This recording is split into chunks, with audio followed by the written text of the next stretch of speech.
खुलुमबाय गोजोन फुंबिलिनि गासैबो बड'लेण्ड बुब्लिनि अनसायगिरिफोरखौ बरायग्रोबाय। दिनै 16 मे सनिबारनि फानजामुथिखौ फरायथिनो लादों आं रबिन बसुमतारिया। फानजामुथिनि गिबियाव दं मेष राशि। मोजां हाबानि थाखाय आगान सुरनो गोसो जागोन, समाजाव मान मोनगोन। वृष राशि। गाज्रि हाबानि सायाव गोसो होनो हागौ, नोंथांनि थाखोआ गाहाय फारसे फैनो हागौ। मिथुन राशि।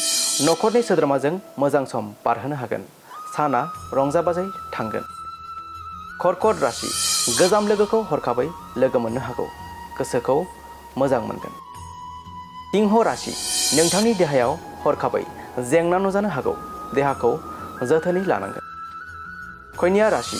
हाखु-दाखु हाबा मावोब्ला नोंथांनि मुवा बेसादा खहा जानो हागौ। तुला राशि।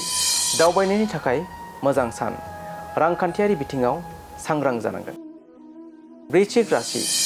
गुबुननि मोजां मावनायनि थाखाय बाख्नाय जागोन, गुबुननि बोर मोनगोन। धनु राशि। नोंथांनि फिसाया जायखिजाया हाबा-हुखायाव उथ्रिसार जानो हानाय नङा, गोसोखौ दुखु मोनगोन।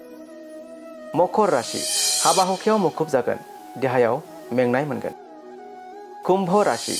देहायारि सावस्रिया मोजां जागोन, खामानि मावनो बोलो मोनगोन। आरो मीन राशि।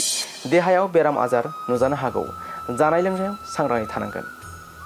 दिनै सानसेनि राशि फरायथिनायाबो एसेनोसै। आसा खालामो नोंथांनि दिनैनि साना मोजाङै मोजां थांगोन, बेखौ बड'लेण्ड बुब्लि नखरनिफ्राय मिजिंथिबाय। गोजोन्थों।